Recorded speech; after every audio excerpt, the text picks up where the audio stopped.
Hello everyone, welcome to our channel effective learner. इस video में हम स्टार्ट करेंगे क्लास 7 का fourth chapter simple equations exercise 4.1 का क्वेश्चन नंबर 2 से। Question number 2 is check whether the value given in the brackets is a solution to the given equation और not. हमें यहाँ पे चेक करना पड़ेगा कि ब्रैकेट्स में जो वैल्यूज दिए हुए हैं वो इक्वेशन के वैल्यूज हैं या फिर नहीं हैं। ठीक है, तो स्टार्ट करेंगे। मैंने बताया था क्वेश्चन नंबर 1 के जैसा ही है ये वाला क्वेश्चन भी। तो उसमें हमें LHS को RHS के इक्वल प्रूफ करना पड़ रहा था। ठीक है, अगर नहीं हो रहा था तो हम लिख रहे थे नॉट सेटिस्फाइड, और अगर हो रहा था तो हम लिख रहे थे सेटिस्फाइड। तो इसमें भी वही करेंगे। देखो LHS में क्या लिखा हुआ है, क्या लिखा है n+5। LHS means left hand side, तो हम लिख देंगे left hand side equals to n+5। ये n वेरिएबल है और 5 जो है वो फिक्स नंबर है। ठीक है, हमें क्या करना पड़ेगा, ब्रैकेट के अंदर जो वैल्यू दी हुई है ना, जो n का सोल्यूशन दिया हुआ है, उसे n की जगह पे लिखना पड़ेगा। तो n की जगह पे हमें क्या लिखना है, यहाँ पे 1, तो यहाँ लिखेंगे 1 और इसके पीछे लिख देंगे +5 इक्वल्स टू। अब इन दोनों को प्लस करना है। 5 + 1 इज 6। क्या यह 6 19 के इक्वल है? नो। तो हमें यहाँ पे लिखना पड़ेगा LHS मतलब left hand side is not equals to RHS। RHS का मतलब क्या होता है, राइट हैंड साइड। तो क्या इस इक्वेशन का है ये सॉल्यूशन? नो। तो हमें जो क्वेश्चन में लिखा है check whether the value given in the brackets is a solution, तो हम यहाँ पे लिखेंगे n equals to 1 is not the solution, not the solution।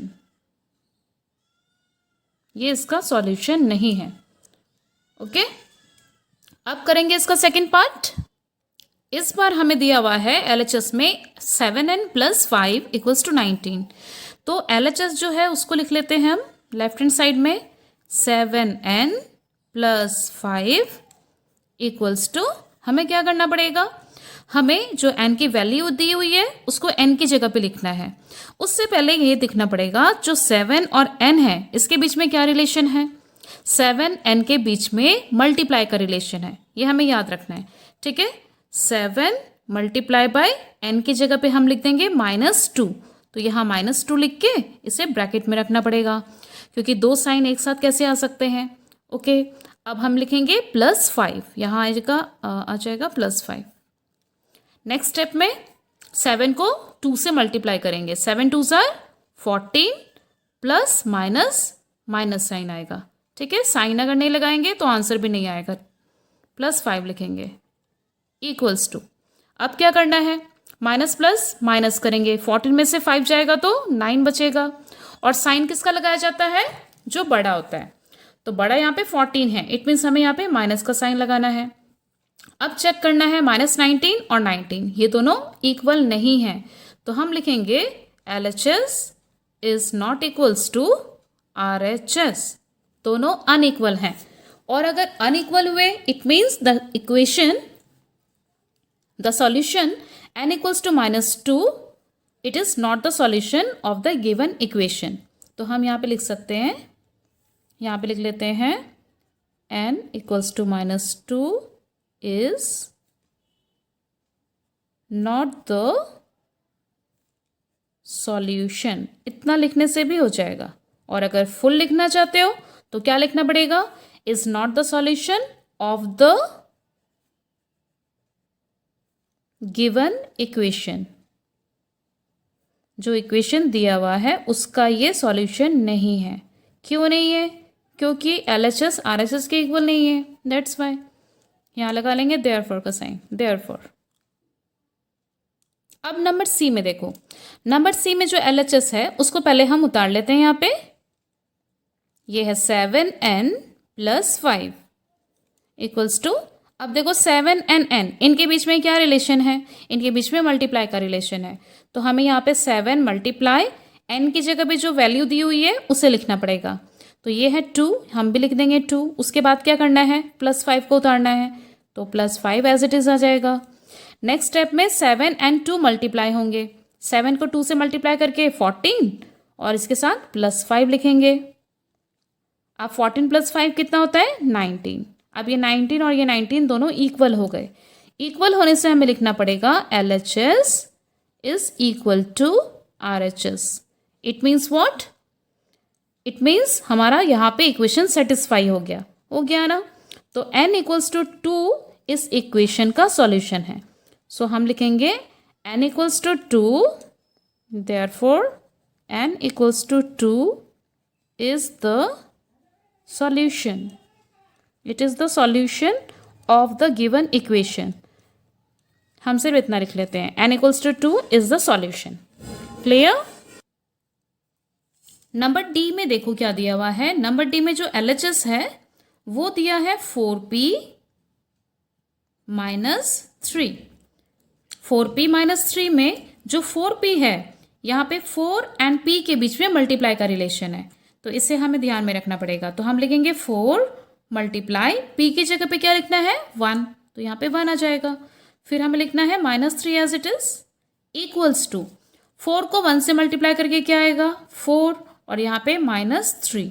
4 - 3 क्या होता है 1 और ये है 13, they are not equal.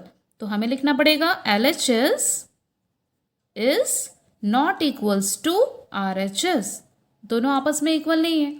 So P = 1 is not the solution.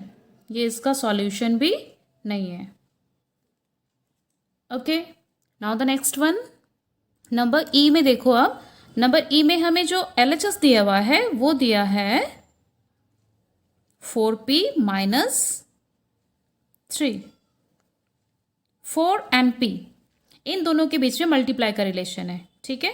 तो हम यहाँ पे लिखेंगे 4 × p की जगह पे p की जो वैल्यू दी हुई है वो कितनी है -4, तो हमें इसे ब्रैकेट में रखना पड़ेगा क्योंकि ये माइनस में है। ओके, फिर हमें लिखना है -3 इसके पास। उसके बाद हम सॉल्व करेंगे। 4 को 4 से मल्टीप्लाई कर लेंगे 16 आएगा और साइन चेक करेंगे, माइनस था यहाँ पे, माइनस प्लस माइनस होता है। ओके, और पीछे आ जाएगा -3 इक्वल्स टू माइनस माइनस क्या करना पड़ता है माइनस माइनस प्लस। तो 16 + 3 हाउ मच 19। साइन किसका लगता है हमेशा बड़े नंबर का, तो यहाँ पे बड़ा नंबर 16 है, तो 16 के सामने माइनस है तो हम भी यहाँ पे लगाएंगे माइनस। अब चेक करो -19 और यहाँ पे है 13, तो दोनों एक दूसरे से इक्वल नहीं है, तो हम लिखेंगे LHS is not equals to RHS। दोनों आपस में इक्वल नहीं है। अगर नहीं है इसका मतलब P = -4 is not the solution of the given equation. तो हम लिख सकते हैं यहाँ पे therefore P = -4 is not the solution, not the solution. ठीक है, तो हमने इसके कितने पार्ट्स कर लिए A से लेके E तक। लास्ट में एक F पार्ट बचा है। अब F वाला भी सेम इसी तरीके से करना पड़ेगा। ठीक है, उसमें दिया हुआ है सेम यही वाला दिया है 4p - 3 = 13, बस p की वैल्यू उसमें 0 दी हुई है। अब हम इसी से समझते हैं अगर p की वैल्यू 0 होगी तो हमें यहाँ पे -4 ना लिख के इस जगह पे 0 लिखना पड़ेगा, और यहाँ पे अगर 0 आ गया तो 4 से मल्टीप्लाई होके वो यहाँ पे 0 हो जाएगा। जैसे यहाँ पे -16 है ना, तो इस जगह पे हो जाएगा 0। अगर ये 0 हुआ तो 0 - 3 विल बी -3 ओनली, क्योंकि 0 से क्या सॉल्व करेंगे 0 मीन्स नथिंग, तो यहाँ पे आ जाएगा सिर्फ -3। फिर -3 को 13 से कंपेयर करेंगे, ये 13 और इधर होगा -3। It means LHS not equals to RHS। समझ में आ गया। तो F वाला पार्ट आप लोग को अपने आप से करना है। तो हमने कर लिया question number 2। That's all in this video. Thanks.